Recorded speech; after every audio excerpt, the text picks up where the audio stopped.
Bom, pessoal, boa noite. A gente vai ter a nossa aula de manutenção hoje. E pela minha programação aqui, a gente vai conseguir finalizar o primeiro módulo, que é classificação e gestão da manutenção. Classificação que nós estudamos, né, que são os tipos de manutenção, o que cada uma representa, o que cada uma faz, né? E essa gestão da manutenção que a gente vai passar a falar daqui para frente, tá? Vocês podem ter percebido que até esse momento a gente finalizou manutenção preditiva. Então nós estudamos os tipos de manutenção e o que representa cada uma, com os seus benefícios, as suas desvantagens e vantagens comparadas entre si. Daqui para frente, a gente vai, vocês vão perceber que a gente vai aprofundar na questão da administração da manutenção. Uma coisa é você ter aquele conhecimento técnico, vamos dizer assim, mecânico da manutenção, né? Eu conheço o equipamento, eu conheço o processo, eu vou consertar ou quando quebrar, ou por uma programação antecipada, ou por um monitoramento daquela máquina, daquele processo que eu vou intervir nele. Daqui para frente, vocês vão perceber que a gente vai falar muito de administração da manutenção ou gestão da manutenção. Pelo que a gente já conversou, vocês devem ter percebido a importância da manutenção dentro de uma empresa, né? E o reflexo que ela pode causar nos resultados finais, seja um reflexo positivo ou um reflexo negativo, né? Se a manutenção ela está permeando cada um dos setores da empresa no que tange a custo, matéria-prima, entregas, prazos, qualidade, competitividade, mercado, compras e vendas, se ela impacta em cada um desses setores da empresa que são vitais para aquele negócio, a gente tem que desenvolver algumas técnicas, alguns princípios para que nós consigamos conversar com cada um desses setores, né, e que nós consigamos ajudar eles. Porque no final do dia, eles que importam, eles que dão resultado. A manutenção é aquele pessoal que está no backup, que está atrás, que dá suporte para cada um desses setores. Se a manutenção funcionar bem, ninguém lembra dela. Quando ninguém está xingando a manutenção, quando ela passa despercebida, é porque está tudo bacana, é porque está trabalhando direitinho.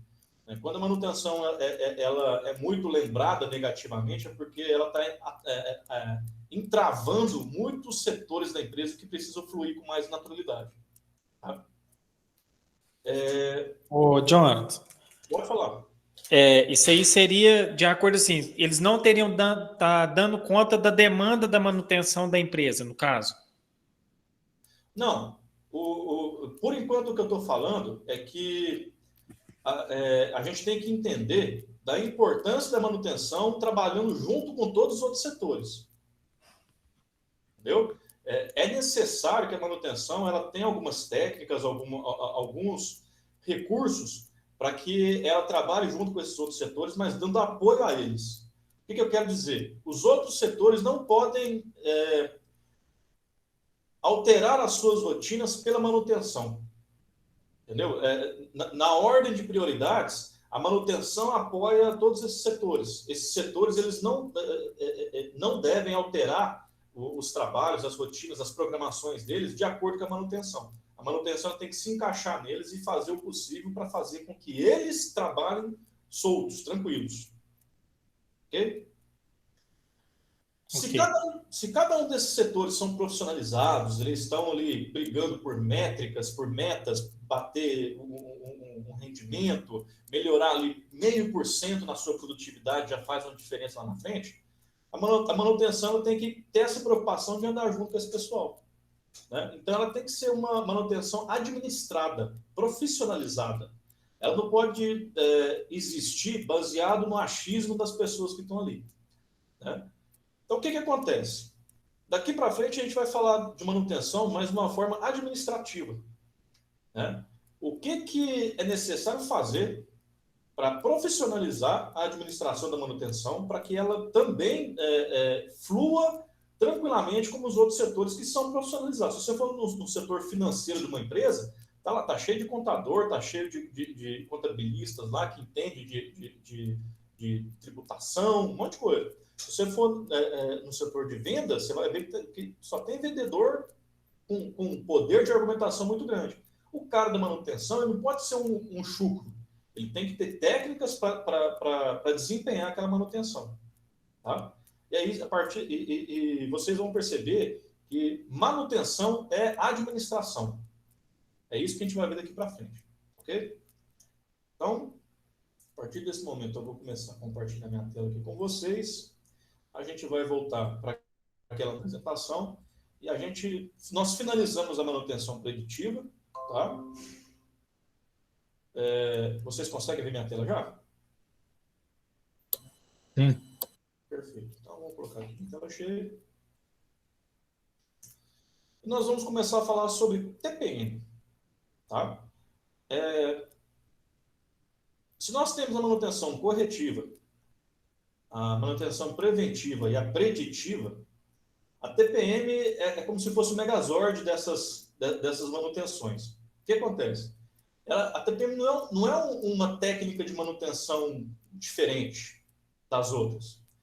Ela vem para agregar aquilo tudo e melhorar cada uma delas, integrando todas elas com todos os setores da empresa que eu falei aqui agora. Né? Porque é como se fosse um organismo onde uma coisa influencia na outra. Um setor vai influenciar no outro, o outro influencia no outro. Tá?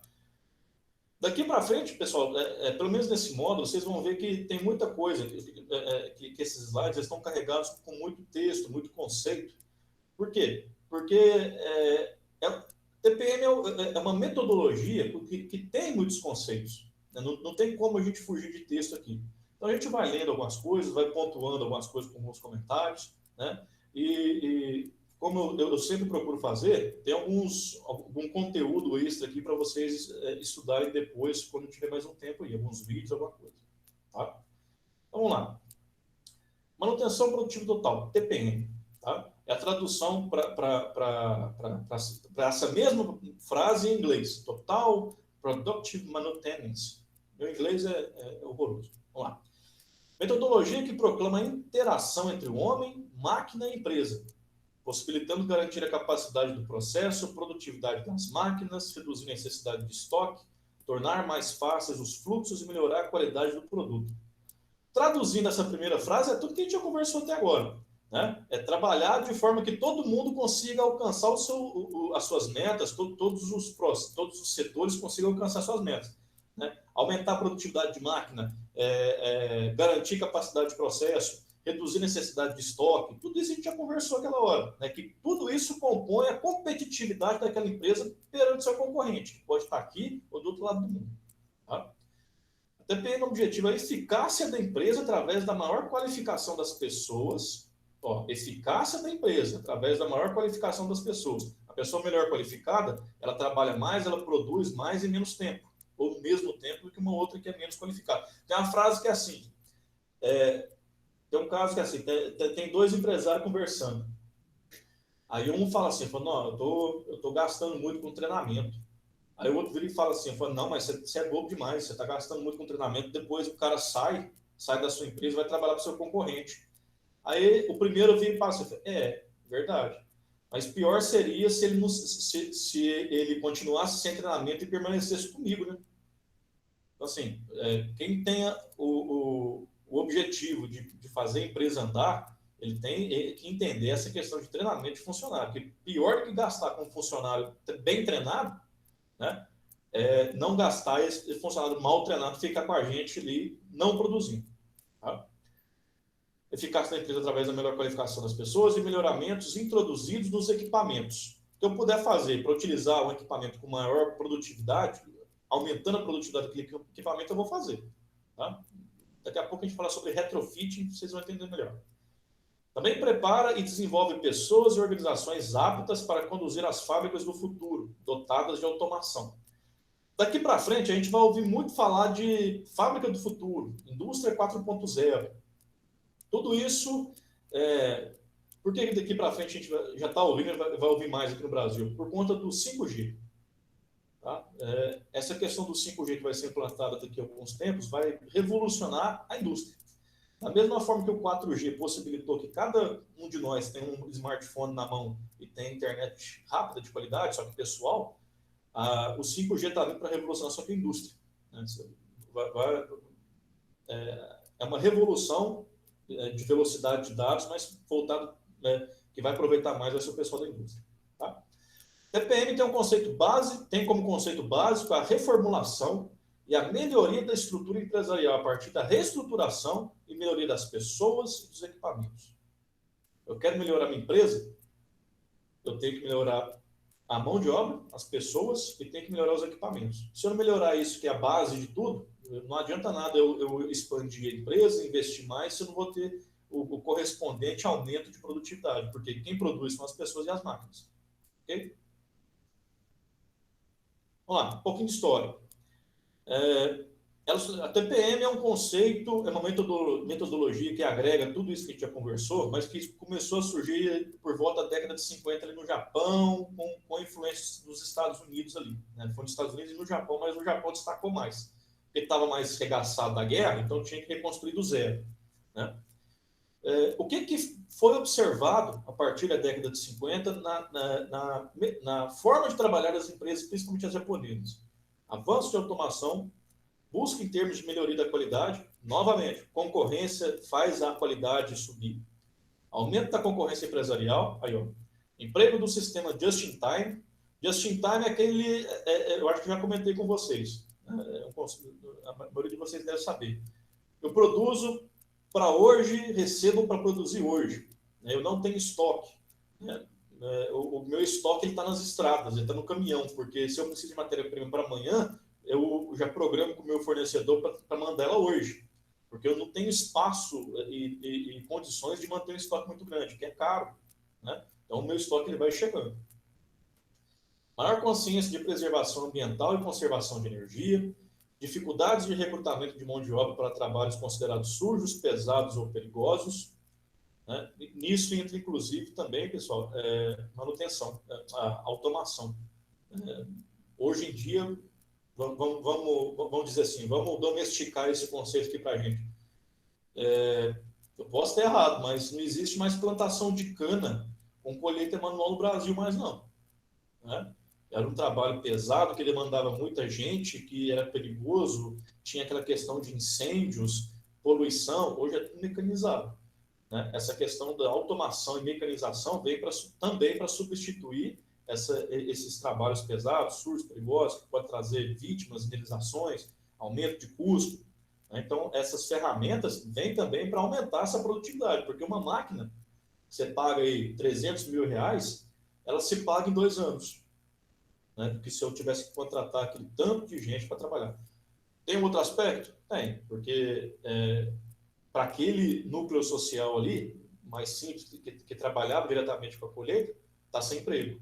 Ele tem que se virar para conseguir se requalificar de alguma forma. Mas isso é da vida. Né? Aumento da gestão participativa e surgimento do operário polivalente. Só uma coisinha, pessoal. Aquela frase que, assim, que ninguém é substituível, não acredita naquilo lá não, tá? As pessoas são insubstituíveis, sim. Quanto mais qualificada uma pessoa for, quanto mais valor agregado ela trazer para a empresa, para o lugar que ela está trabalhando, seja a empresa dela ou a empresa própria, ela é mais assediada pelo mercado, sim. Essa questão de que ninguém é substituível é mentira, porque se o cara, muita coisa ruim é perdoada em detrimento por conta de coisas boas e produtivas que a pessoa consegue trazer. Então, acredita nessas historinhas da carochinha, não. Esse quadro aqui, é só para a gente ter um comparativo. Não vou entrar em detalhes deles, não, mas só para a gente ter um comparativo. Aqui, ó. Até 1950, pós-guerra, o que tinha bastante nas indústrias era a manutenção corretiva. Parte da década de 50, a gente já tem essa evolução do conceito de manutenção. Por exemplo, vamos evitar de quebrar. Né? Vamos trocar as peças antes de quebrar isso aqui. Essa peça quebra quando? Deixa eu ver esse histórico aqui. O fabricante manda trocar quando? Implementa essa manutenção preventiva.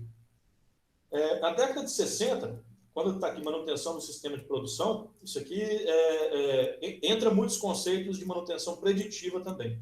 Tá? Começa aqui manutenção preditiva na década de 60, né? E na década de 80 já entra essa questão da preditiva com força, né? E já se estabiliza, década de 70, 80, já se estabiliza essa ideia da manutenção produtiva total. A manutenção trabalhando para a produção máxima daquela empresa.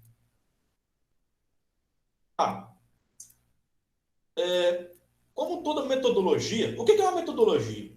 Né? Vamos dizer, existe um jeito mais correto de fazer as coisas. A gente não precisa... O que eu posso dizer assim? Existe um jeito mais correto de fazer as coisas que está quase no subconsciente de cada um de nós. Né? Só que, à medida que as coisas vão ficando um pouco mais complexas, esse subconsciente é necessário que a gente transforme isso numa coisa assim palpável, na mão, para a gente ler, estudar, anotar, para organizar, porque aquilo vai ficando mais complexo, com mais detalhes, então a gente vai organizar aquilo ali em diagramas, em métodos, em fórmulas, para aquele conceito abstrato que a gente tem do jeito de fazer, que a gente sabe o jeito certo de fazer as coisas, a gente materializa, principalmente para poder ensinar para os outros.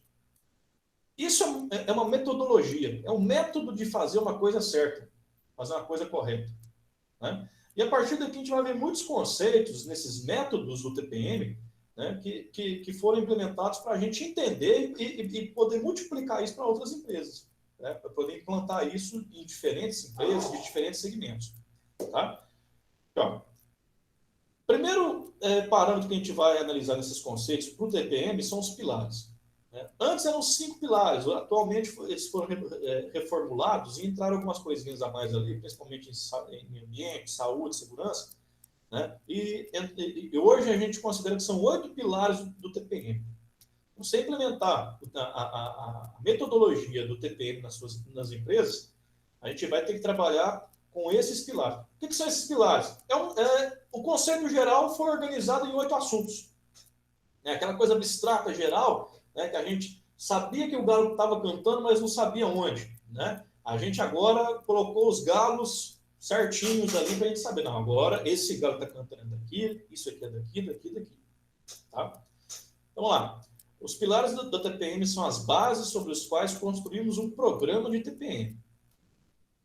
De novo, TPM, aquela integração entre funcionários, máquinas, setores da empresa, todo mundo trabalhando em conjunto para chegar na produtividade máxima da minha instalação. Okay? TPM, em resumo, é isso, essa integração de homem, máquina, gerência, funcionários, estrutura, para chegar no máximo ali. Envolvendo toda a empresa e habilitando-a para encontrar metas, tais como defeito zero. Se eu tenho defeito zero, aumenta a minha produtividade, meu custo diminui. Falha zero, mesma coisa. Aumento da disponibilidade de equipamento, ok, mesma coisa isso. Né? Eu melhoro minha competitividade, né? O meu custo diminui, eu vendo mais barato e vendo para mais gente, e venço meus concorrentes. Aumento da disponibilidade de equipamento e lucratividade. Lucratividade é o resultado disso tudo. Porque se eu tenho um equipamento, uma peça minha, né? O meu produto que eu estou vendendo, o mercado ele paga em torno de R$100 pelaquela peça, né? Porque uma coisa é quanto eu gasto para fazer aquilo. Outra coisa é quanto que o mercado paga. Tenho certeza que vocês não acham que um carro que a Volkswagen, um Gol 1.0 que a Volkswagen produz, que ela vende por sei lá, 52 mil, tenho certeza que vocês estimam que ela gasta em torno só de 15 a 20 mil para fazer aquele carro. Né? O resto é imposto e lucro em cima. Ah, mas se ela gasta 20 mil para fazer aquele carro, por que ela vende por 51? Porque o mercado paga. Ela lança um produto com um preço X que ela acha que vai pagar. Se não está vendendo, ela reposiciona aquele produto ali até chegar numa taxa de venda que ela fala, beleza, encontrei o preço que o mercado paga. Se o mercado paga 50 num Gol, e eu produzo... Se o mercado paga 50 num Gol e num Palio, nem sei se a Fiat está produzindo Palio hoje em dia ainda, mas, enfim. Né? Se ela produz 50 em carros do mesmo segmento, e eu consigo produzir esse gol aqui com um custo muito mais baixo do que o meu concorrente, eu estou tendo uma lucratividade maior. Eu posso até vender menos, mas a minha lucratividade está maior, então eu tenho mais saúde financeira na empresa. Ok, só uma divagação aí. Os 5 pilares antigos são representados por eficiência dos processos, das máquinas, autorreparo, planejamento, treinamento e ciclo de vida. Hoje em dia, esses 5 pilares eles estão inclusos dentro desses 8 aqui, mas entraram alguns outros aqui. Tá? Vamos lá, melhorias específicas, manutenção autônoma, manutenção planejada, educação e treinamento, controle inicial, manutenção da qualidade. Esse TPM Office é relativo à qualidade dos trabalhos do pessoal de administração, né? Não a administração da manutenção, a administração como um todo. E esse TPM Eco, que é segurança, saúde e meio ambiente. Tá?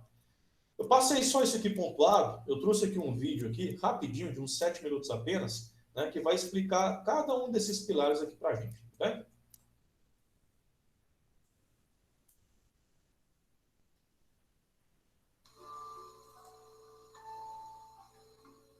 Existe um jargão popular muito conhecido: melhor prevenir do que remediar. Você já ouviu esse ditado?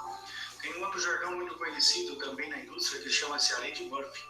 Ela fala o seguinte: se existe alguma coisa que pode dar errado, isso acontecerá, e no pior momento. E aí, você conhece esse também?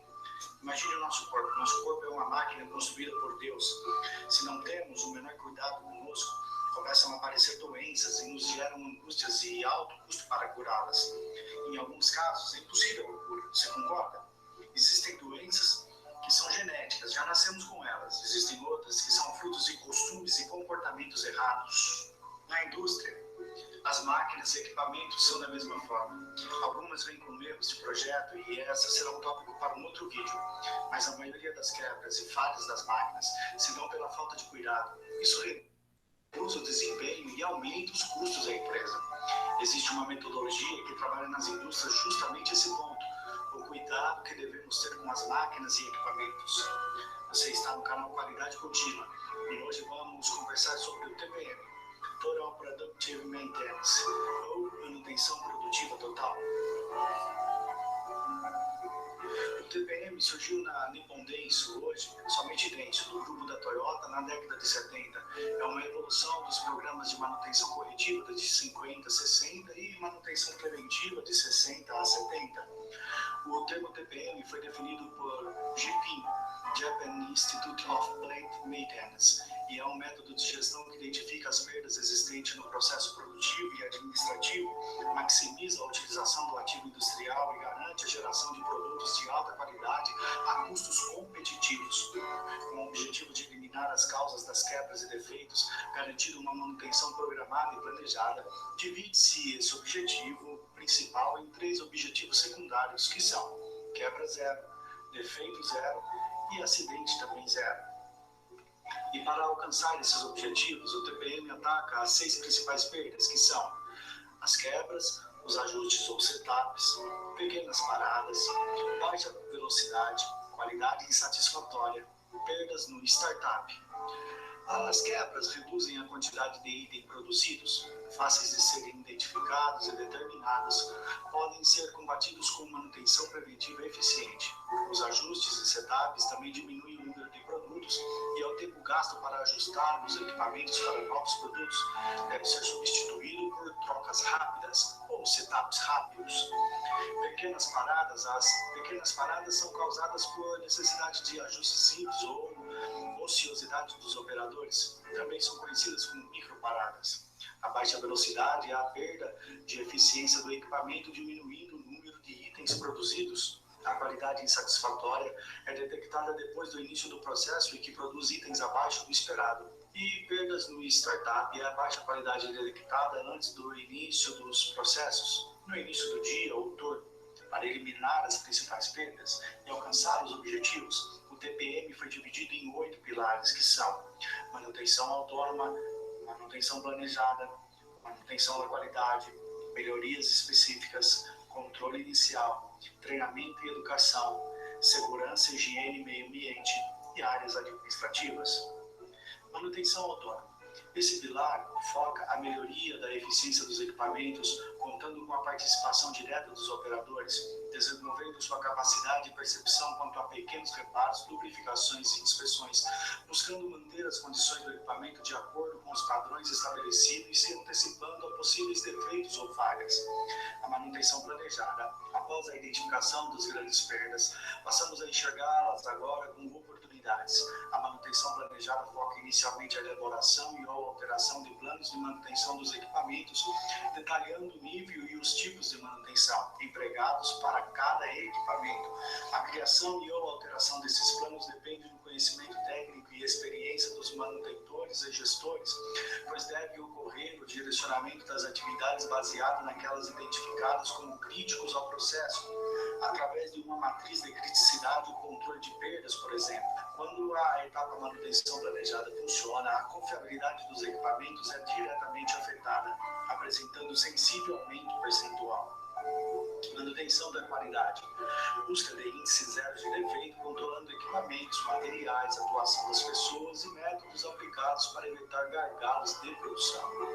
Melhorias específicas, pilar, com foco na identificação de perdas em todos os passos do processo industrial, desde a produção propriamente dita até o estoque e logística, por se tratar de uma visão detalhista de um número imenso de processos internos. Esse passo deve ser realizado por pequenos grupos pertencentes aos processos, contendo preferencialmente seus responsáveis e os conhecedores das atividades.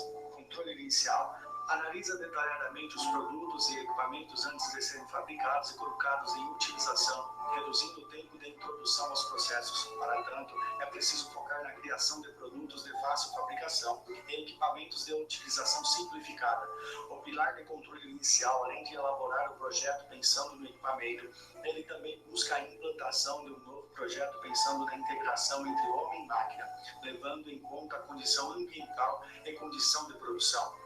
Pilar treinamento e educação. Este pilar tem como objetivo o desenvolvimento de novas habilidades e conhecimentos para as equipes de manutenção e operação. Apesar de entender que a disciplina do TPM deve ser abraçada desde a alta gerência, de forma que novas ideias e melhorias possam surgir naturalmente durante a implantação do processo. É fundamental a capacitação do operador através de cursos e palestras para que ele possa conduzir a manutenção sem receio de cometer erros. Pilar segurança, higiene e meio ambiente busca por índice zero de acidentes, garantindo a segurança e evitando impactos ambientais negativos. Com um clima organizacional positivo, os funcionários ficam motivados e os clientes mais satisfeitos. Pilar das áreas administrativas. O pilar da área administrativa tem como objetivo a redução das perdas nos processos administrativos, eliminando os retrabalhos e atividades que não agregam valor, gerando aumento na eficiência do negócio. A filosofia do TPM também indica o controle de todos os tipos de perda, da mesma forma que aquelas originadas dentro do sistema logístico da empresa na linha de produção. O TPM, assim como todas as demais metodologias e ferramentas, trazem benefícios para as empresas. Todavia, é necessária disciplina para utilizá-las. Bem, isso foi um resumo dessa metodologia tão poderosa. Se gostaria que fizéssemos mais vídeos sobre o TPM, deixe isso escrito nos... Bom, pelo que vocês viram aqui... Opa! Ô, meu filho.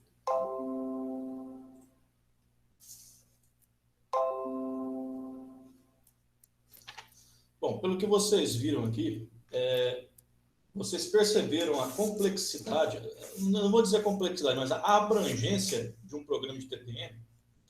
Aí eu pergunto para vocês, você está estudando aqui agora e amanhã você está trabalhando, você é um novato numa empresa, né? Você está trabalhando na área de manutenção. Você sozinho vai conseguir implementar isso? Não vai, né? Como isso envolve todos os setores da empresa, máquinas, equipamentos, se isso não for abraçado, principalmente pela gerência, alta gerência, os donos, os proprietários, os sócios da empresa, isso simplesmente não vai para frente. né? Porque é necessário que todo mundo esteja ciente que nós estamos trabalhando numa metodologia específica. Todo mundo tem que conhecer, todo mundo tem que entender o porquê das coisas serem assim agora. Você chega numa empresa que sempre funcionou de um jeito e vamos aplicar TPM. Aí, simplesmente, o pessoal da manutenção começa a tentar fazer alguma coisa, mas o restante da empresa não está nem aí, o pessoal da manutenção. Não está conseguindo, não vai aplicar isso. Isso é uma filosofia gerencial para ser aplicada nas empresas. Né? Pode ser iniciada e movida pelo pessoal da manutenção? Deve ser. O pessoal da manutenção que tem que apresentar isso para a gerência da empresa e falar, isso aqui é uma evolução que a gente pode fazer assim assado, os benefícios são esses, pode custar tanto, o planejamento, o tempo que isso vai ter retorno é tanto assim assado, né? E é uma forma é um trabalho de convencimento para mudar a mentalidade das pessoas. Ok? Conforme a gente já viu, o objetivo é gerar a melhoria da empresa em termos materiais e humanos. A meta é o rendimento operacional global. As melhorias devem ser conseguidas por meio dos seguintes passos. Né? Não só isso aqui, tá, pessoal? Não só desses passos. Você vê que é uma nova forma de agir e pensar, né?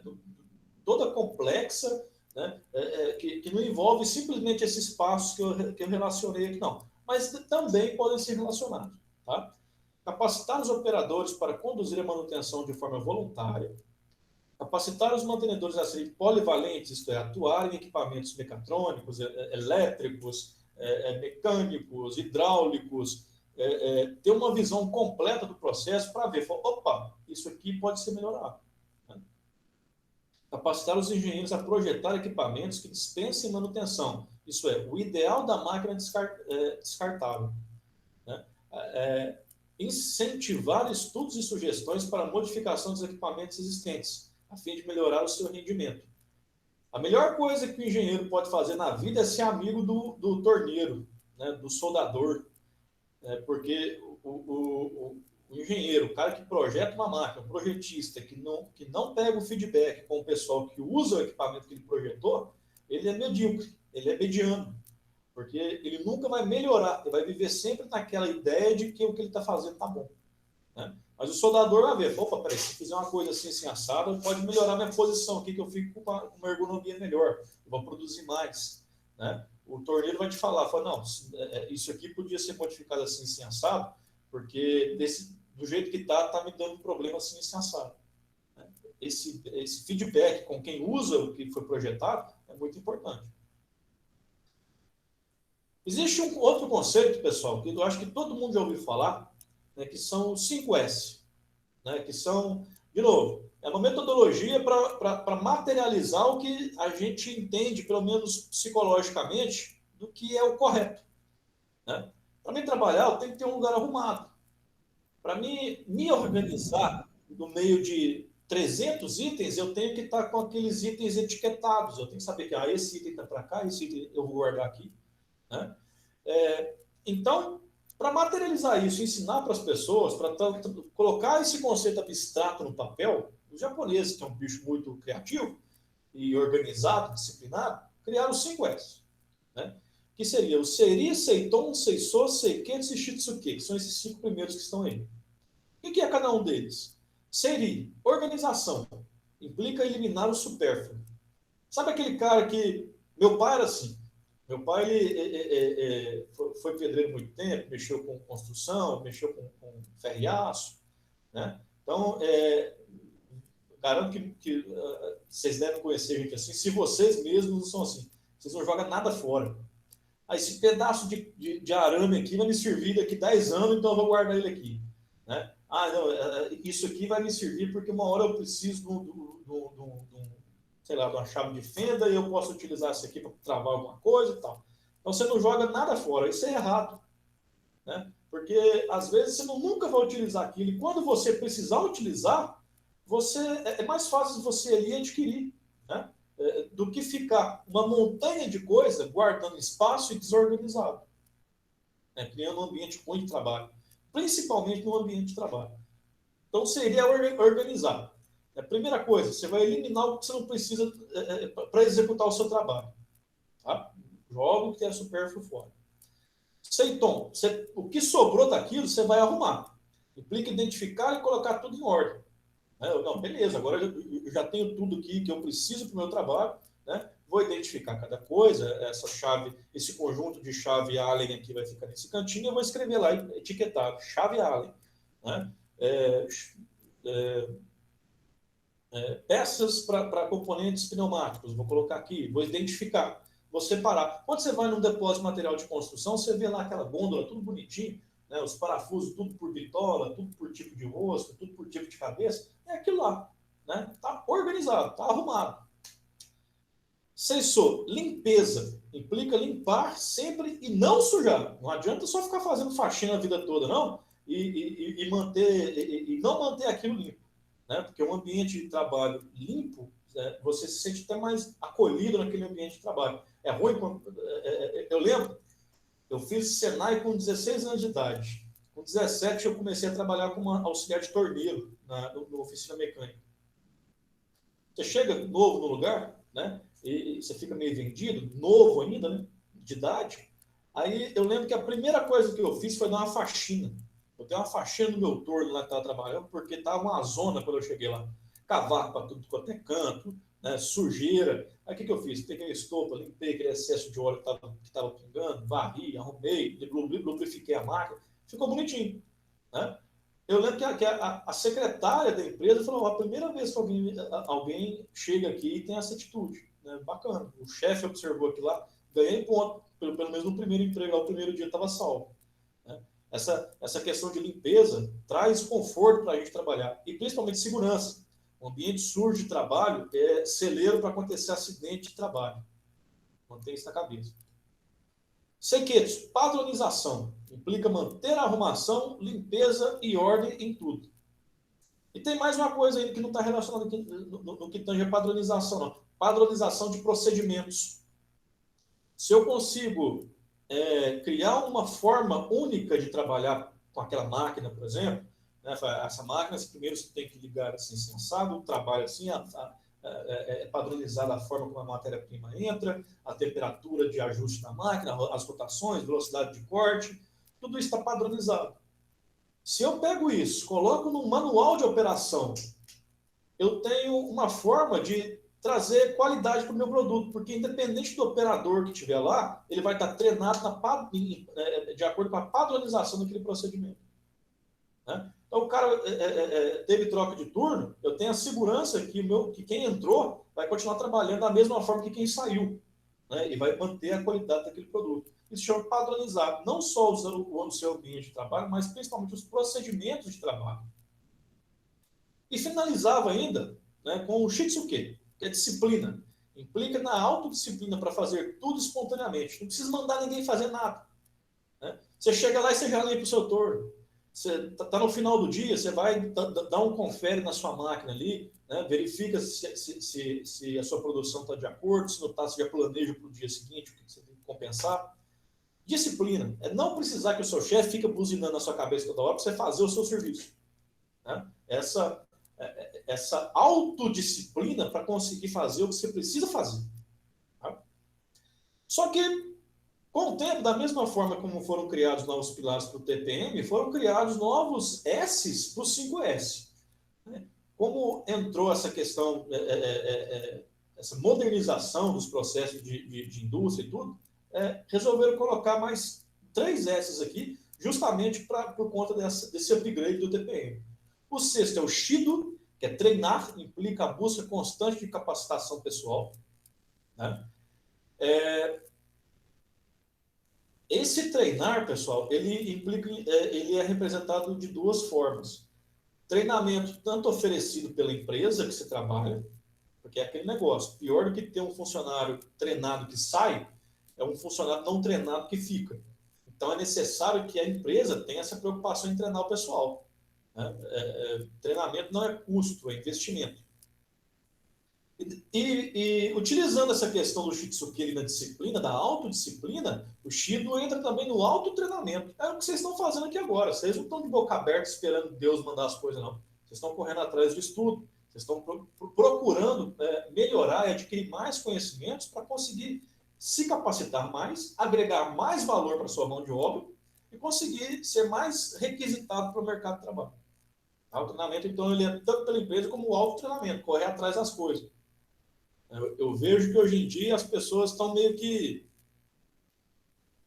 Eu não vou dizer que sossegados, porque está errado. A gente está numa época de crise, fodida na vida de muita gente, mas falta uma certa gana da pessoa meter a cara e falar, não, eu vou correr atrás ali e conseguir.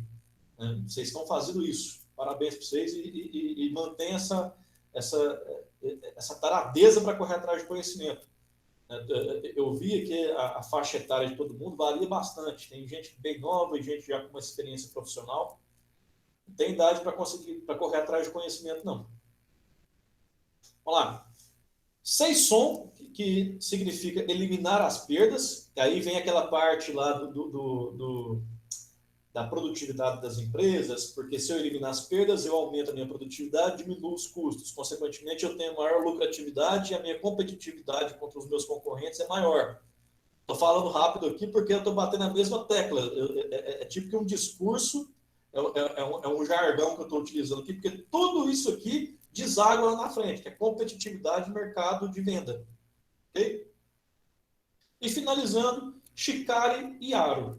Isso aqui eu acho que é um conceito assim, bem japonês mesmo, sabe?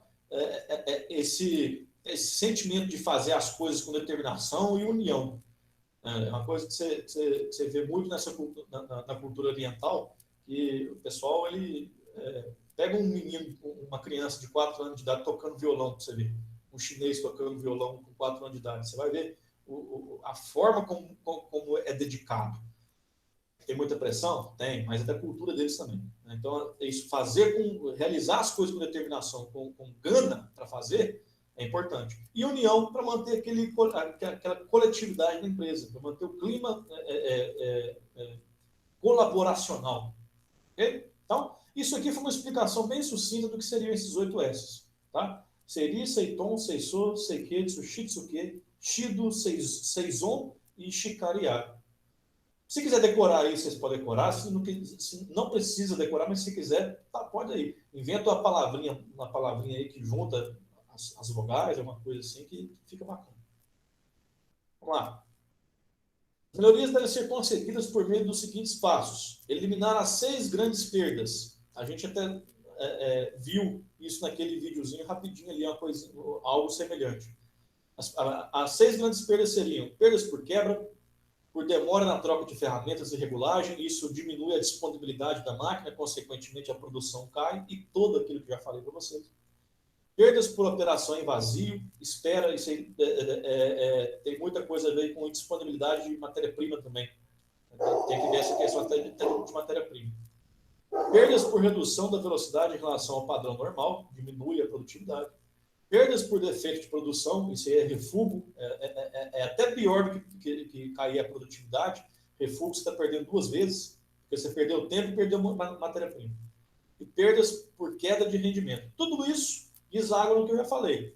Perda de rendimento, perda de aumento dos custos, perda de competitividade, perda de produção. Okay? Aplicar as 5 medidas para obtenção da quebra zero.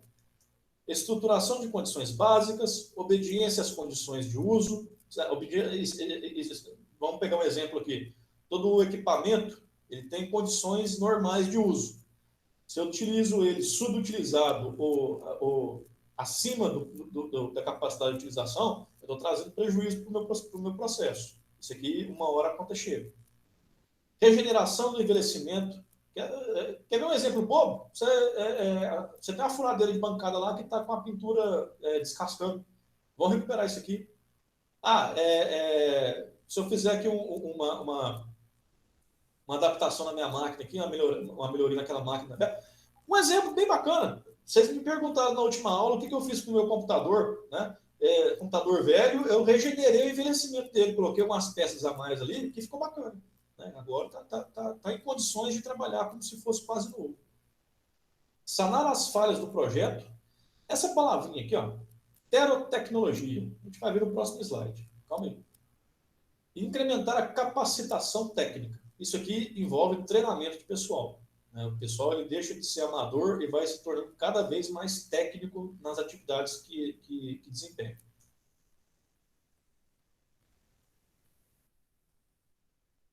A ideia da quebra zero baseia-se no conceito de que a quebra é a falha visível. Quebrou, eu estou vendo que quebrou. Só que ela é a consequência de muita coisa que já aconteceu que eu não estava enxergando. A falha visível é causada por uma coleção de falhas invisíveis como um iceberg. Tem essa imagem bonitinha aqui, ó. O iceberg, a gente vê acima da linha d'água só a pontinha dele, né? É o que quebrou. É o que eu estou enxergando. Só que embaixo da linha d'água, né, que está as causas daquela quebra, daquela falha visível. O que aconteceu? Detritos, folgas fora dos parâmetros, sujeira, desgaste, vazamento, corrosão, vibração, desnivelamento, tudo que a gente já conversou anteriormente. Tá? As falhas invisíveis normalmente deixam de ser detectadas por motivos físicos e psicológicos. Por que eu não estou enxergando tudo isso aqui?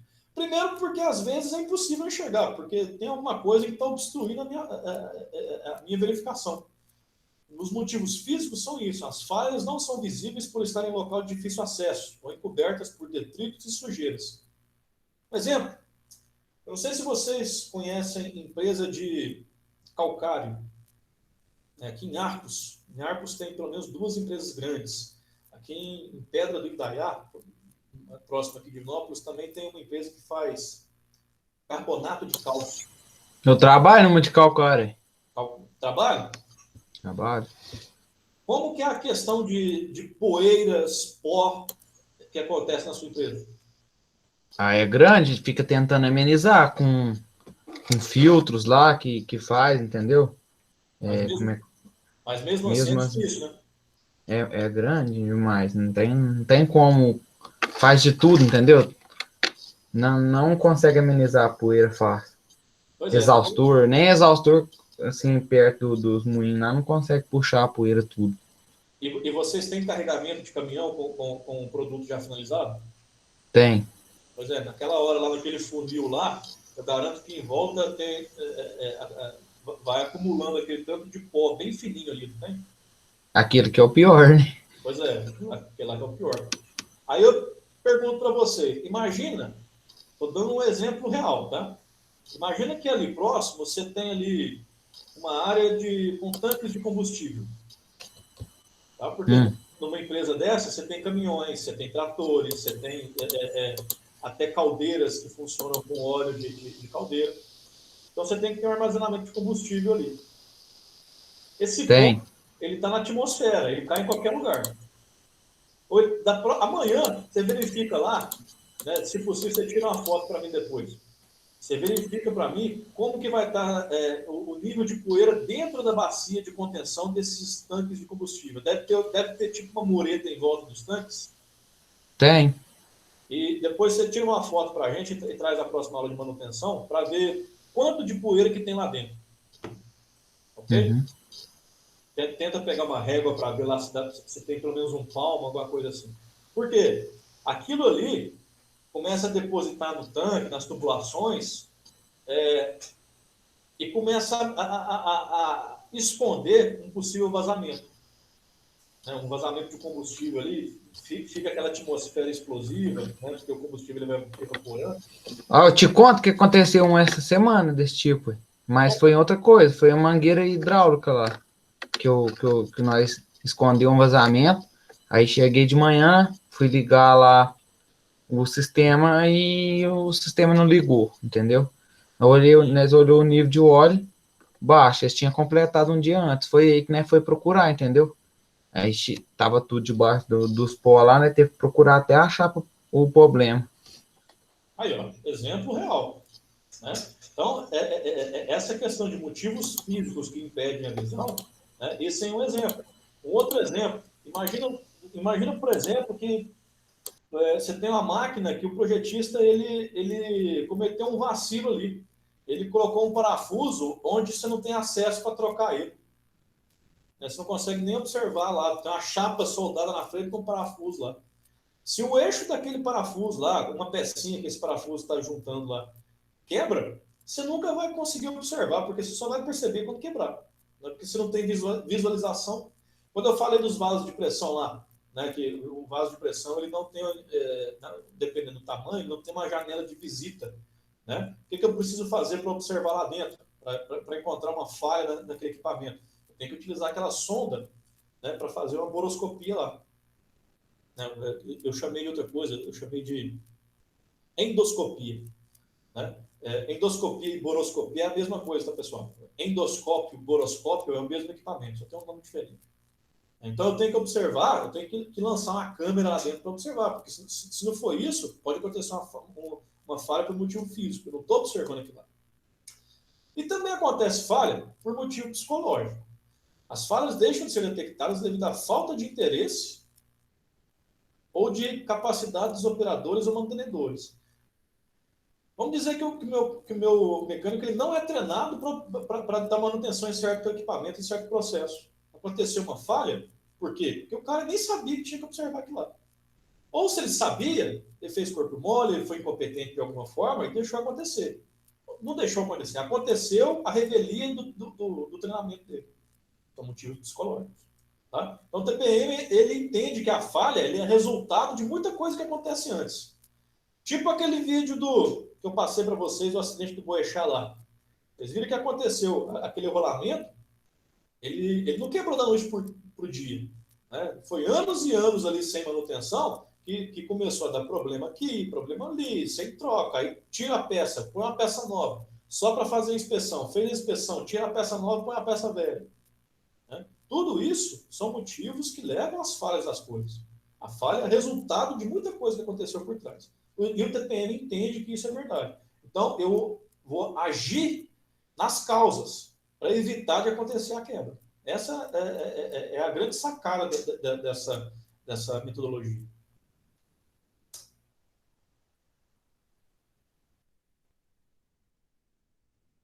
No que tange a manutenção autônoma, eu coloquei esse slide aqui, a manutenção autônoma é um dos 8 pilares lá do TPM. O que ele quer dizer? Essa manutenção autônoma é que o operador é o primeiro mecânico de manutenção naquela máquina. O cara que trabalha com a máquina é o primeiro mecânico de manutenção. Na minha máquina, mando eu. Tá? Os operadores são treinados para supervisionarem e atuarem como mantenedores em primeiro nível. Os mantenedores específicos são chamados quando os operadores de primeiro nível não conseguem solucionar o problema. De novo, aquela questão do funcionário polivalente. O cara, ele é operador de máquina, mas ele também tem conhecimento para dar aquela manutenção básica no equipamento. Assim, cada operador assume suas atribuições, de modo que tanto a manutenção preventiva como a de rotina estejam constantemente em ação. Você não precisa, a máquina não precisa do mecânico de manutenção para ela entrar em manutenção, porque ela está em manutenção o tempo todo, porque o operador está fazendo isso, ele está cuidando da máquina. Aqui tem só algumas atividades que estão relacionadas com esse conceito de minha máquina mando eu. Operação correta de máquinas e equipamentos, aplicação dos 8S que a gente já conversou, registro diário das ocorrências e ações, aconteceu qualquer coisa na máquina, você documenta aquilo lá, inspeção autônoma que a gente está conversando, monitoração com base nos seguintes sentidos humanos, visão, audição, olfato e tato. Nesse caso, a gente não está falando de manutenção preditiva, não tem sensores na máquina, é o próprio operador que está acompanhando ela aí. O exemplo, eu falei lá da embreagem do meu carro que estava dando barulho, não falei? Não tem sensor, mas eu sei, acompanhando a máquina, eu sei, opa, tem uma coisa diferente aqui. Lubrificação, elaboração de padrões e procedimentos, execução de regulagem simples, tem uma pequena folga ali, eu vou consertando ali até onde a minha capacidade vai.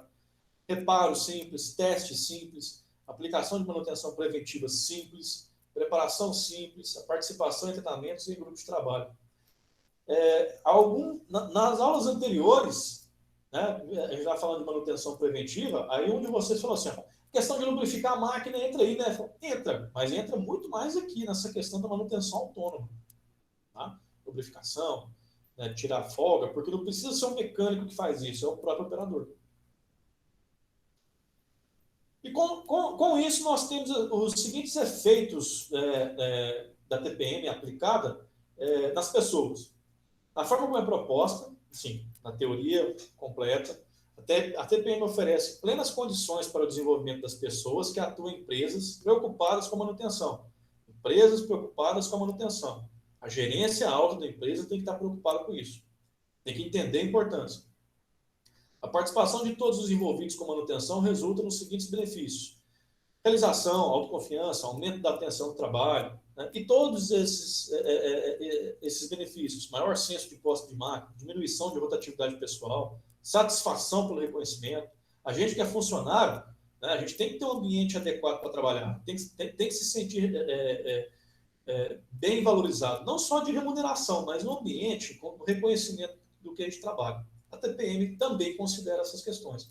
Está vendo que a TPM não é um método de manutenção, é um método de gestão de empresa em que a manutenção está permeando todo mundo. Está vendo? Bem, ao final aqui, eu vou passar esses links aqui para vocês depois no portal. São alguns vídeos relacionados à TPM que eu queria que vocês observassem depois. Eu vou lançar lá como atividade.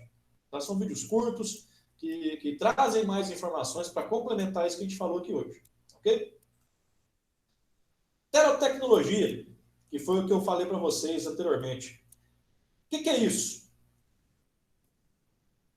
Vamos dizer, é uma técnica que determina a participação de um especialista em manutenção desde a concepção da máquina até as primeiras horas de produção. O projetista vai fazer uma máquina, é necessário conversar com o cara que vai utilizar ela, com o cara que vai consertar ela.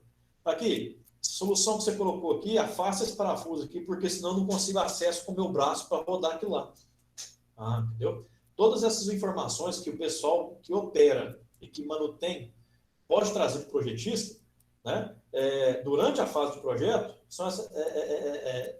isso significa terotecnologia. Tá, e se o equipamento já existe? Né? Eu tenho um torno mecânico lá, eu quero transformar ele num CNC. Eu vou fazer um projeto, aí eu vou conversar com as pessoas que vão operar aquilo lá. Né? Eu tenho que comprar um CNC novo? Não, eu posso fazer um retrofit naquele equipamento. Meu projeto não vai ser comprar um equipamento novo, vai ser adequar aquele, né, para trabalhar numa nova configuração. E aí eu vou chamar quem vai consertar, quem vai trabalhar com ele, para ver o que precisa fazer naquilo ali. Tá? Um exemplo bem, assim, mais próximo da gente. Imagina projetar uma clínica que tem laboratório, clínica de saúde, né, que tem raio-x, tem laboratório. É diferente de você projetar um açougue, por exemplo, um matador, um lugar onde você vai trabalhar com um aviário, por exemplo. Né? O arquiteto, quando vai projetar isso, o projetista, ele não tem uma aula na faculdade para como projetar laboratórios. Não tem. Né? Ele vai conversar com quem? Com quem trabalha com isso, com quem já tem experiência, para ver aqui, qual o tamanho que tem que ter essa sala? Quais os equipamentos que você vai utilizar nessa sala aqui? Você tem que ter uma mesa grande? Então, peraí, deixa eu aumentar essa sala aqui agora.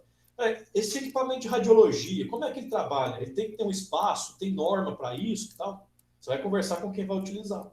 Porque aquela pessoa que já utiliza aquilo há anos tem mais conhecimento do que você que está mexendo pela primeira vez. Isso é terotecnologia. Aí eu falei da questão da produção, né? A produção da hospitais, porque ela vai utilizar aquilo. A produção participa? Óbvio que sim. Ok? Finalizamos TPM. Alguém tem algum comentário? Alguém quer participar, falar alguma experiência própria que já passou?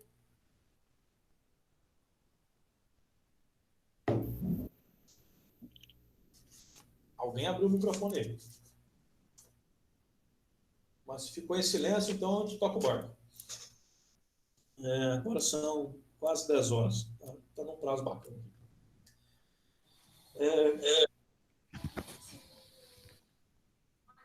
Jonathan. Pode falar. Essa parte aí que você tinha falado de o próprio utilizador da manutenção, eu fiquei como coordenador de produção de uma empresa durante 7 anos. Então, eu mesmo que teria que fazer a manutenção da onde eu trabalhava, que era uma máquina de corte, depois eu passei para outro setor, que era uma impressora de papel sublimático. Então, eu mesmo tive que aprender a manusear a máquina, porque não tinha quem fizesse a manutenção, igual você tinha falado aí. Porque não tem técnico que faz essa manutenção, então, com a própria utilização da máquina, eu fui aprendendo a dar manutenção nela, do jeito que você tinha falado aí. Quem utiliza sabe direitinho, até o barulho que a máquina está fazendo, o tempo gasto que ela demora para poder precisar de uma outra peça que você está utilizando ali, é igual você tinha falado aí mesmo, é dessa maneira mesmo. É verdade. Você... Igual eles falam, né, Guilherme? Quem trabalha nela sabe melhor que o mecânico que vai arrumar, né? Com certeza. O mecânico, ele já trabalhou com a máquina, né? É muito normal a pessoa que trabalha com manutenção, ela já ter trabalhado na produção, né? Eu tenho o meu cunhado, ele é mecânico de máquinas de costura, máquinas industriais, né? E ele traz muitas informações disso também, porque ele falou, no começo, assim, quando ele começou na profissão, ele começou como trabalhando na produção. Ele precisava trabalhar, tinha 16 anos, arrumou um emprego lá para trabalhar na produção, só que ele pensou assim, gente, isso aqui é muito desgastante, né, porque essa questão de produção aqui, né, paga pouco e tal. Então, ele viu na manutenção uma oportunidade para se capacitar mais e ser melhor remunerado, né?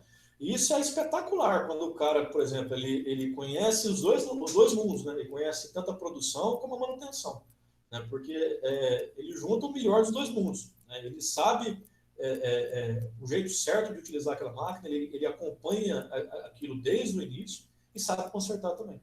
No seu caso, você não teve escolha, né? Porque não tinha mecânico, então você foi compulsoriamente obrigado a consertar. Te garanto que isso agregou muito mais conhecimento para você.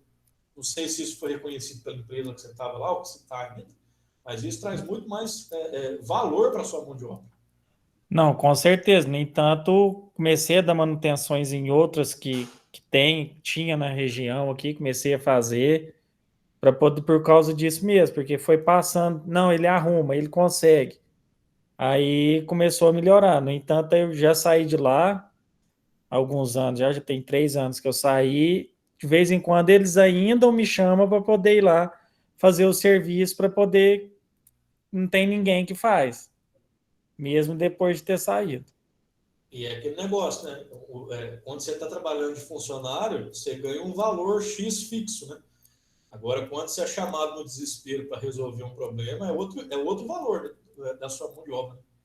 Com certeza. Lá você ganha o salário mensal lá e às vezes você vai lá, fica lá 2, 3 horas lá e ganha seu salário. É verdade.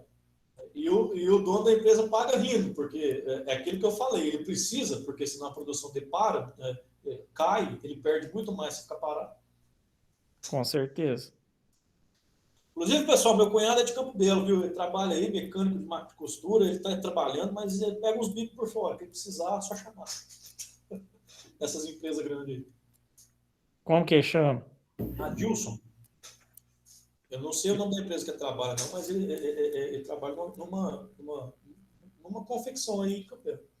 Muito bom, viu? Recomendo. O cara é bom serviço. Não conheço ele, não. Beleza? Vamos lá? Vamos continuar para matar isso aqui hoje? Questão da manutenção industrial. Vocês devem ter ouvido muito falar dessa sigla, PCM. Planejamento e Controle da Manutenção. Se eu tenho as técnicas de manutenção, eu tenho a metodologia que envolve toda a empresa, agora a manutenção tem que fazer bonito, né? Ela está integrada com a empresa com a empresa de uma forma global, então ela não pode deixar o pessoal na mão, não. Ela tem que se planejar. E uma vez que ela se planeja, ela executa a manutenção. Uma vez executado, eu vou controlar aquilo. Eu executei bem? Então, beleza, vamos continuar. Opa, deu um problema aqui, fica de lição aprendida. Vamos controlar isso aqui para melhorar daqui para frente. Tá? Então, o planejamento e controle de manutenção é o feijão com arroz que trabalha com manutenção. O feijão com arroz não é saber consertar a máquina, isso é coisa do mecânico, né? O feijão com arroz do gestor de manutenção é planejar a manutenção para evitar as paradas, para evitar as quebras, para agilizar os consertos, os trabalhos, para, de novo, diminuir o custo, aumentar a produtividade, aumentar a competitividade, aumentar a margem de lucro. Tudo isso. Então, lendo aqui, planejamento e controle de manutenção pode ser considerado a célula mais importante da manutenção. Esse setor é responsável por gerenciar e controlar todas as atividades de manutenção de uma determinada empresa.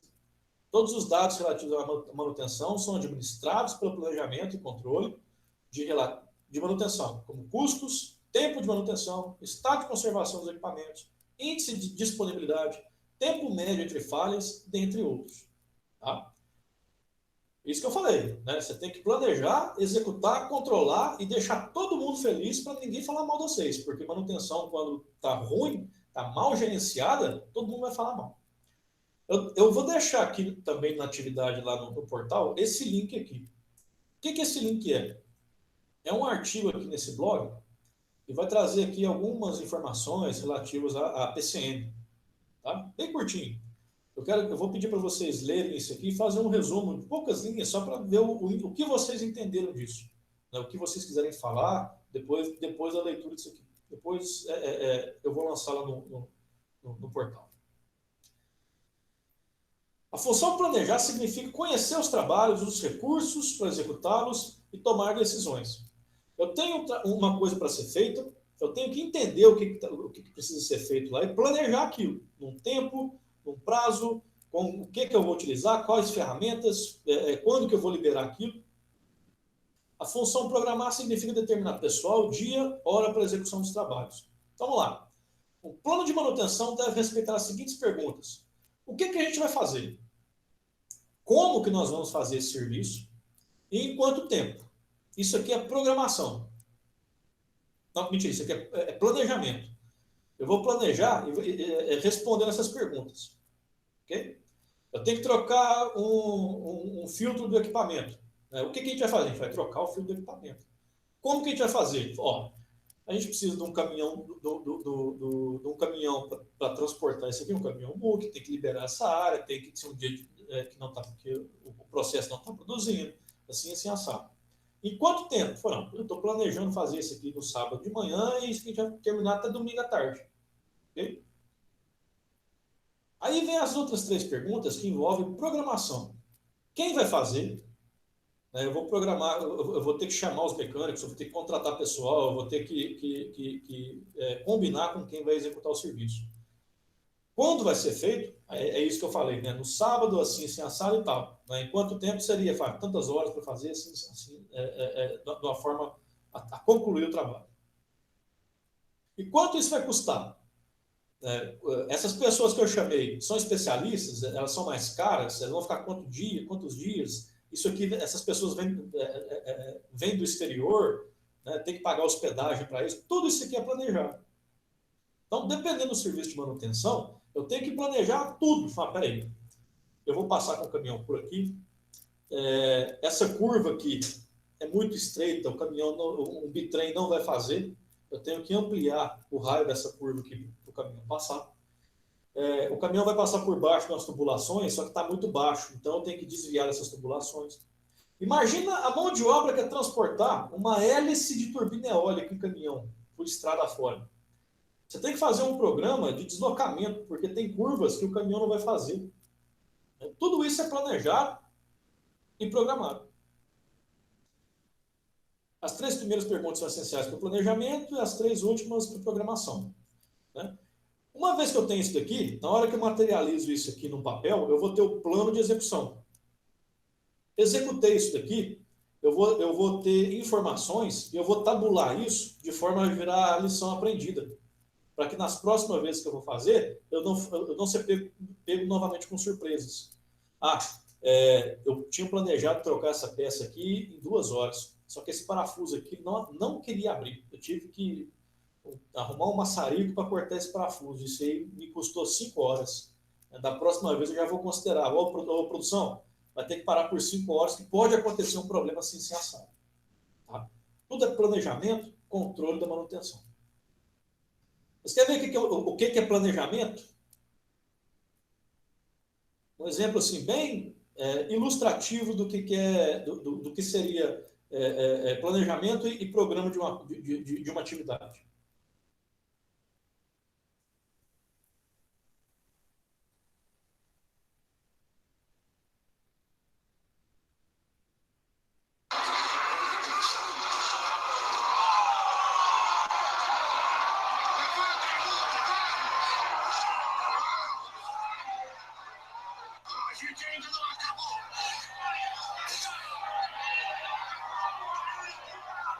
Não posso levar isso para o lado emocional.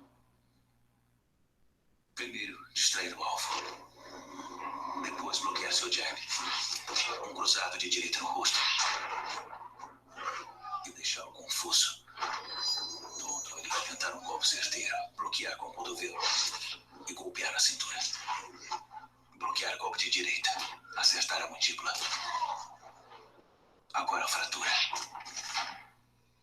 Quebrar as costelas trincadas. Traumatizar o plexo solar. Deslocar toda a mandíbula. Chute no diafragma. Em resumo, zumbido no ouvido, mandíbula fraturada, 3 costelas trincadas, 4 quebradas, hemorragia do diafragma, recuperação física 6 semanas, recuperação psicológica 6 meses, capacidade de cuspir na nuca do oponente neutralizada.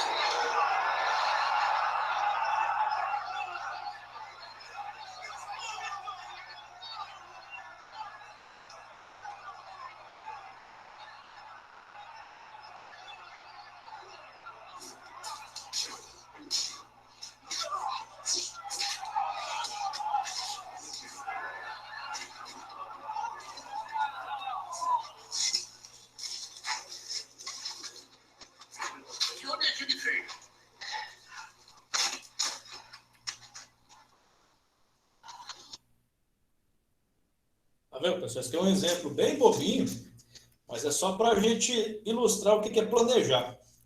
Planejar e executar. Às vezes, na execução, não sai conforme a gente planejou. Mas aí entra essa tabulação de dados que ele fala, né? que é essa questão de melhoria contínua. Né? Um erro de um planejamento vira lição aprendida para o próximo. E com o tempo a gente vai apurando a nossa capacidade, né? Os processos que a gente trabalha. Okay? Questão de manutenção. Alguém quer falar uma coisa? Vamos lá. Gestão da manutenção, pessoal, ela envolve muita coisa de documentação. Tudo na manutenção tem que ser documentado. Vocês lembram lá da manutenção preventiva? Que dentre os recursos que eu usava, eu tinha ali os manuais dos equipamentos, para trocar de tempo em tempo, e eu tinha também as lições aprendidas do histórico daquele equipamento.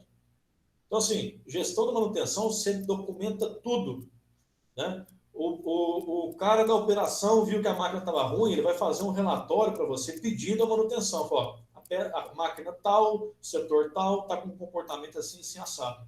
Aí ele vai comunicar em documento para o pessoal da manutenção para fazer uma vistoria daquele equipamento. Aí o cara que vai lá verificar a máquina, ele tem que fazer um relatório de avaria. Né? Ele vai ter que lançar lá as informações, né, do que ele está observando. Depois que o conserto é feito, ele faz lá o relatório de conserto de lá, a ficha de execução. Tá? Isso aqui são só exemplos que está na apostila de vocês lá, mas cada empresa, cada lugar vai ter os seus próprios documentos, de acordo com a sua realidade. O importante é documentar, para existir um histórico daquele equipamento. Tá?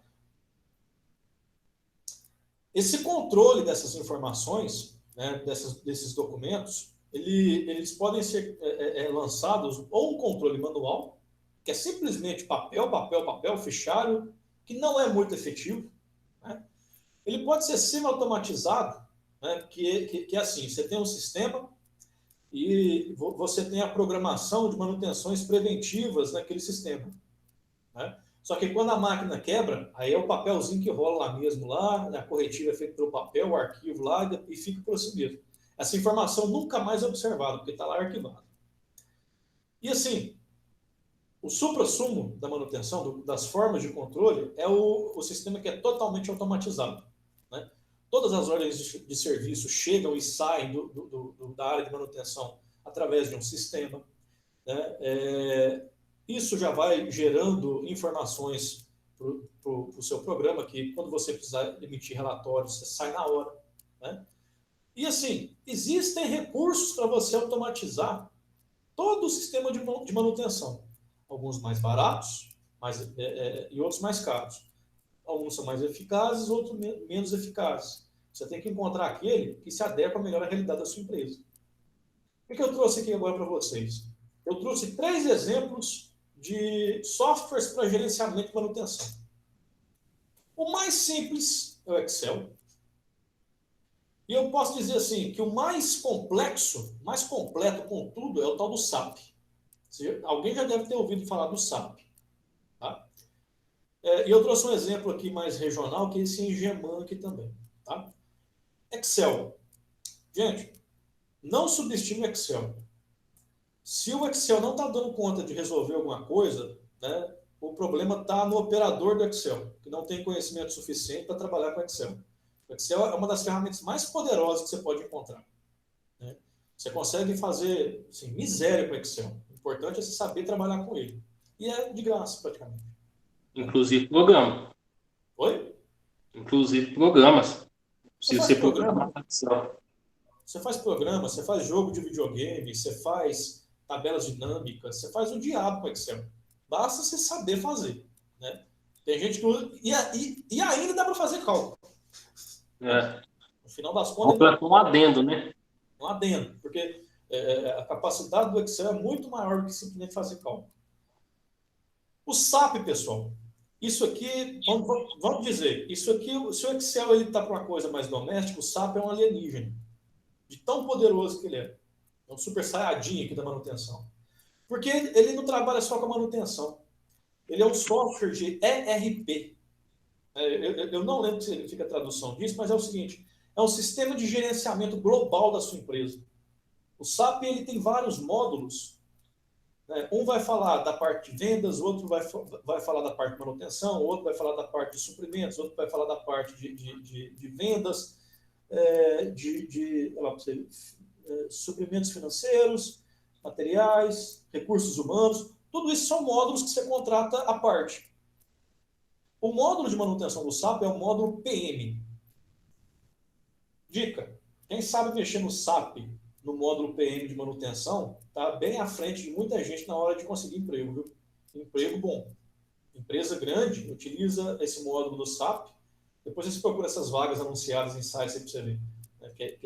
Quem conhece o módulo de manutenção do SAP, já está bem à frente de muita gente.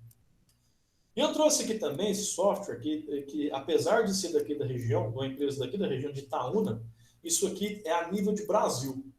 Tá? O software Engeman, se isso aqui é um Excel, que é a calculadora enorme que a gente falou, e o SAP é um alienígena, o Engeman é um software dedicado só para manutenção.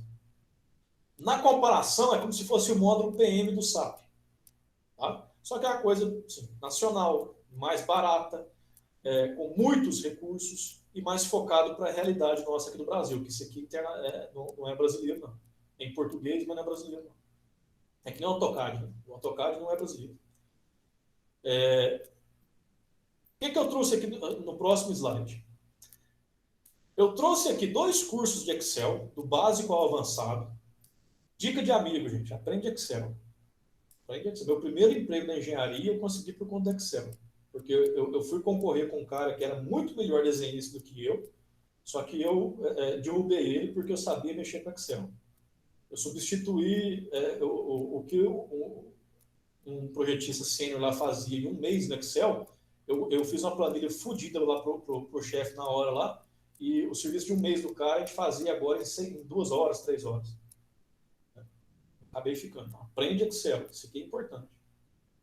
Para quem quiser conhecer o módulo do SAP, eu trouxe 2 cursos aqui também. Cursos básicos do módulo PM do SAP. Tá? Para conhecer é bacana. Nem é tão básico, tem muita coisa nesses 2 cursos aqui. E no referente ao Engeman, não tem curso, mas aqui eu tenho material de apresentação, né, com algumas funcionalidades para vocês conhecerem esse software. Se amanhã você estiver trabalhando numa empresa que quer implementar, sair da informação de papel e começar a trazer automatização para manutenção, vocês já têm informação para apresentar para a chefia, né? De acordo com o que eles estiverem dispostos a implementar na empresa. Bom, pessoal, eu ia trazer esse vídeo aqui do Lito, né, do avião do acidente do Boechat, mas eu já mostrei para a próxima, na aula anterior. Pelo horário aqui, são 10h20. Né? Eu tenho um outro vídeo aqui, ele tem 17 minutos, isso aí vai ficar por conta de vocês agora.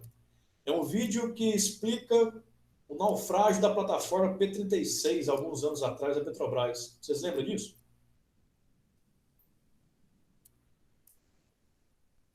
Opa, Júnior. Não.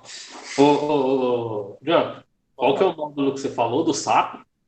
É o módulo PM.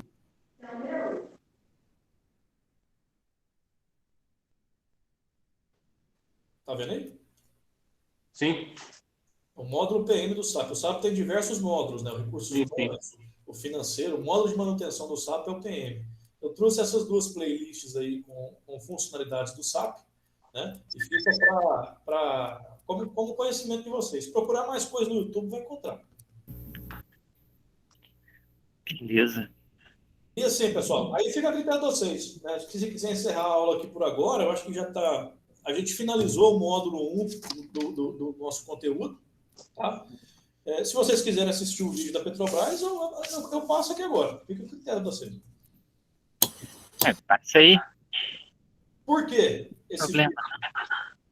Vocês vão ver que o que causou o naufrágio da plataforma pode ter sido uma válvula que estava com a manutenção inconforme. Simulação gráfica que será apresentada a seguir tem por objetivo mostrar a sequência dos eventos que culminaram com o naufrágio da plataforma P-36, ocorrido em 20 de março de 2001.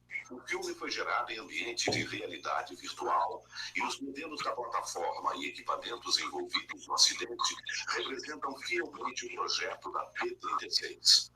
Em 14 de março de 2001, a plataforma P-36 encontrava-se ancorada em lâmina de água de 1.360 metros no campo de Roncador, na bacia de Campos, produzindo cerca de 84 mil barris por dia de petróleo e 1.300.000 metros cúbicos por dia de gás, a partir de poços situados em lâminas de água superiores a 1.800 metros. Nesta cena, tem-se um sobrevoo da plataforma, mostrando seu deck superior e alguns equipamentos da planta de processo, as 4 colunas e a torre do queimador de gás. A coluna sobre a qual está instalado o heliponto é a de proa comporto, que fica diametralmente oposta à coluna de popa boreste, local onde teve início o acidente. Nesse momento, visualiza-se a coluna de popa boreste e logo abaixo dela o submarino de boreste, um dos flutuadores da plataforma. Envolvendo a coluna podem ser vistos 2 tanques adicionais de flutuabilidade, o 33S2 e o 33S1, e o tanque de lastro 25S. Dentro da coluna podem ser vistos 4 níveis, nível 2, 3, 4 e 5. Entre os níveis 3 e 4 existe um tanque de água potável ocupando cerca de metade da seção transversal da coluna. No centro da coluna existe uma estrutura octogonal que protege o poço do elevador e o circuito de ventilação de todos os níveis da coluna e das salas existentes do submarino. Dentro da estrutura octogonal, vê-se um duto azul de grande diâmetro. A partir desse duto saem ramais de ventilação que levam ar fresco para cada um dos níveis da coluna e também para o submarino. No nível 4 destacam-se 2 tanques. O primeiro é o tanque de rejeito de água oleosa.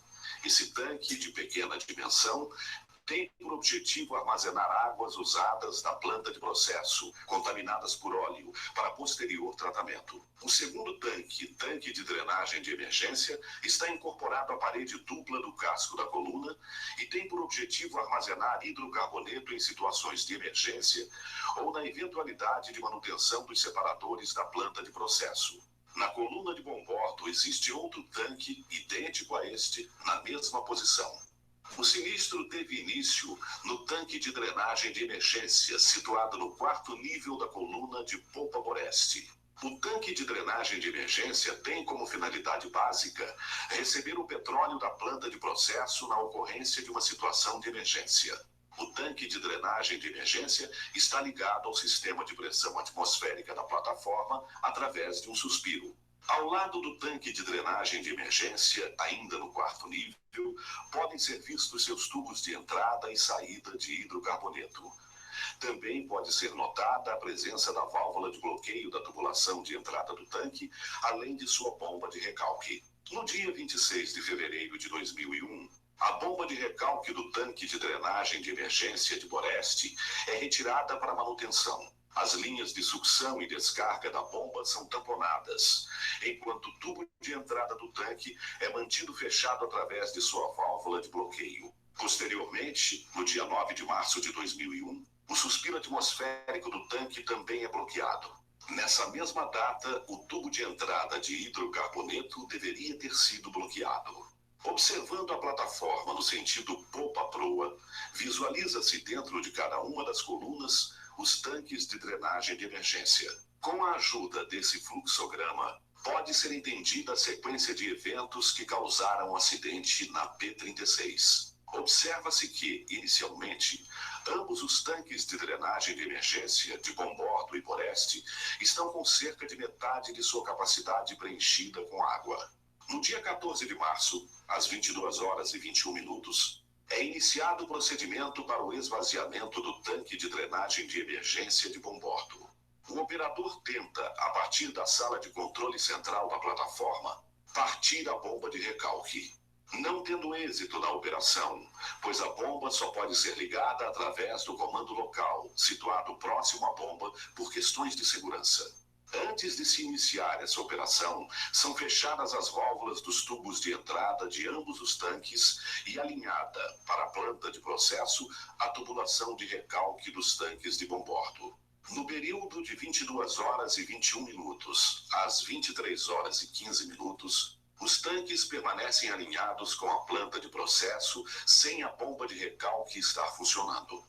A válvula de bloqueio da linha de entrada do tanque de Boreste permite a passagem de fluido, mesmo fechada. Não se pode precisar se houve alguma operação inadequada ou se a válvula apresenta algum defeito. Como as tubulações de recalque dos dois tanques estão interligados, o hidrocarboneto da planta de processo retorna pela linha de alimentação desse tanque.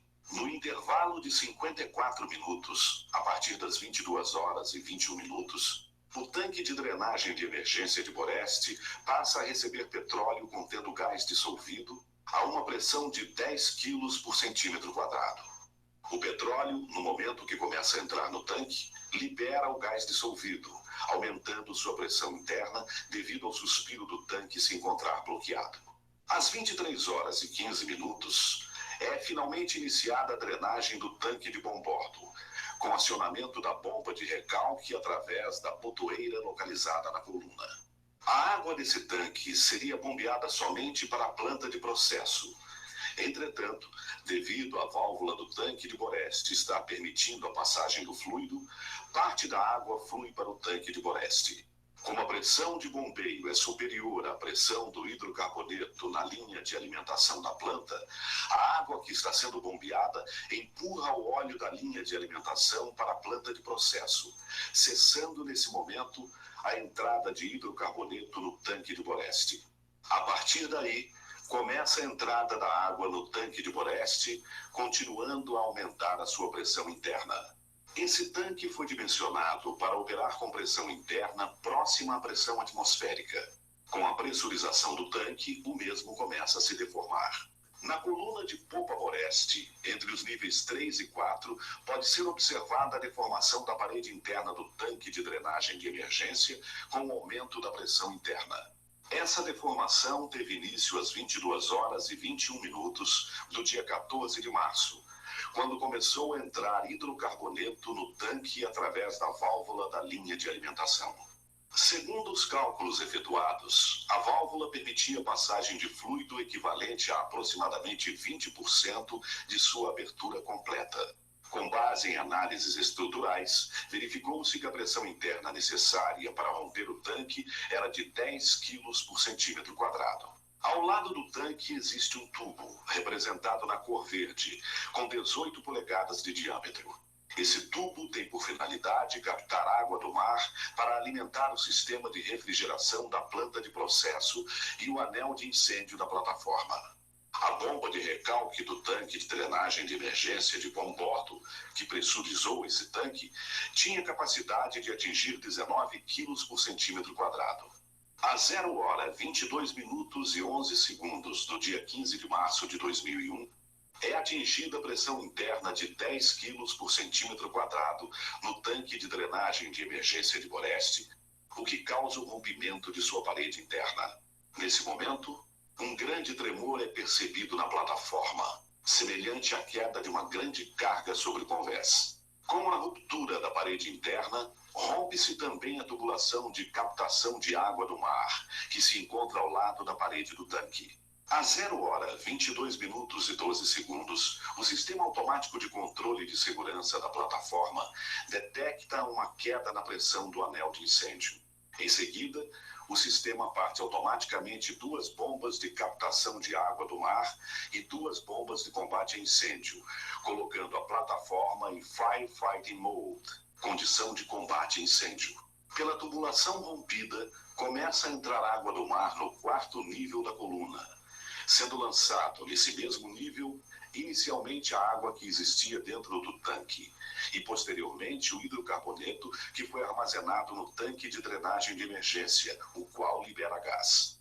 O nível da água com hidrocarboneto na superfície sobe rapidamente dentro do 4º nível da coluna, atingindo os ramais de ventilação. Esses ramais levam, através do tubo principal de ventilação, o óleo e água para a sala de bombas existente no submarino.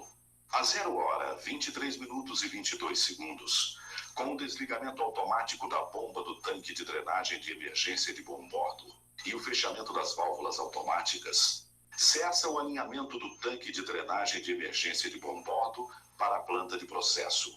Às 0 hora e 25 minutos, a porta estanque de acesso à coluna de polpa Boreste é aberta pela brigada de incêndio, sendo percebida uma névoa. Essa névoa é provavelmente gás carregando gotículas de óleo e água. 2 técnicos examinam a coluna pela escotilha do 3º piso. A abertura da escotilha facilita a migração do gás para os pisos superiores. Às 0 hora e 26 minutos, são disparados os alarmes de alagamento da sala de bombas e sala de propulsores. A plataforma alterna 2 graus nas direções proa-popa e bom-bordo Boreste. Acima da coluna, visualiza-se o top tank que dá acesso à coluna. O top tank foi também contaminado pelo gás liberado no 4º piso.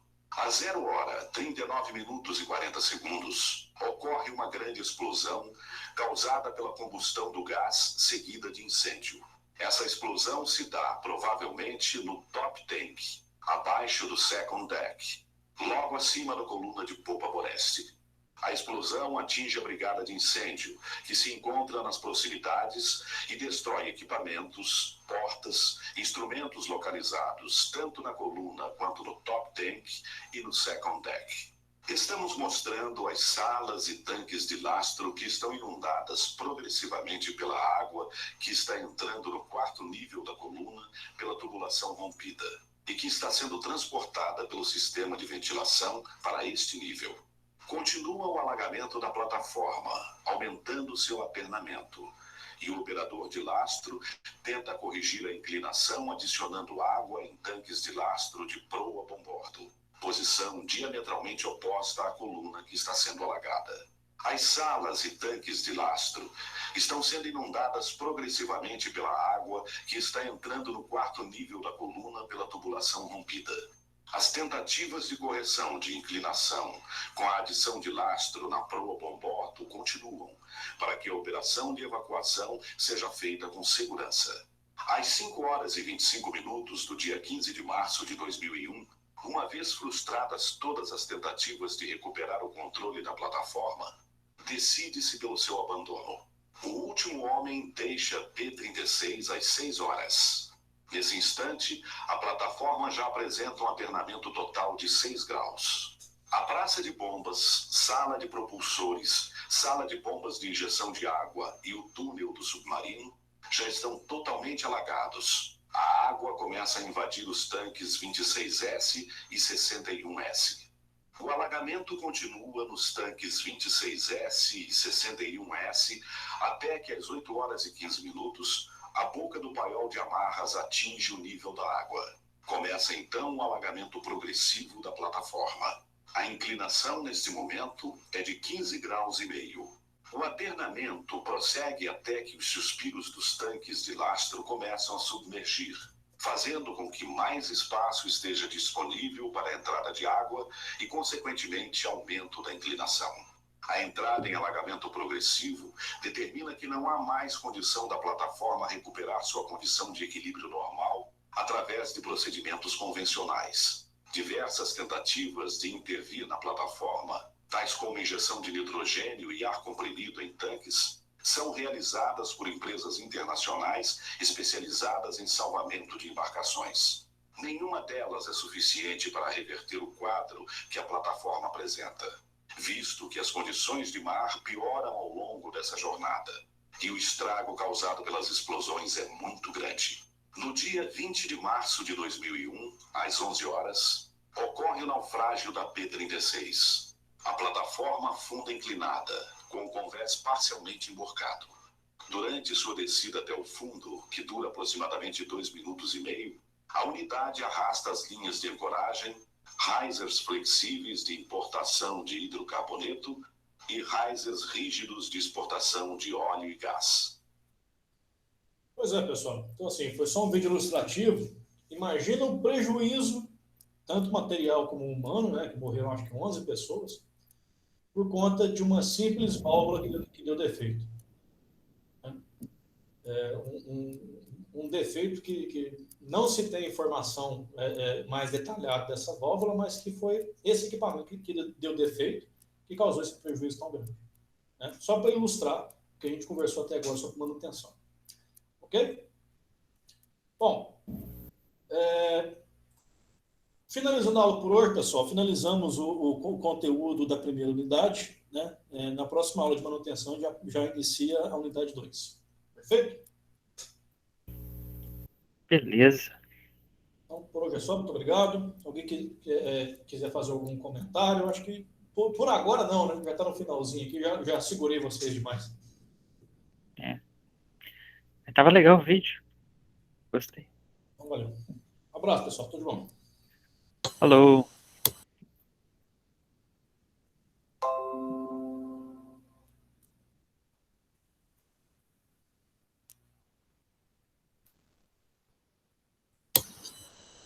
Ô, Jonathan, Oi. você ainda quer que tire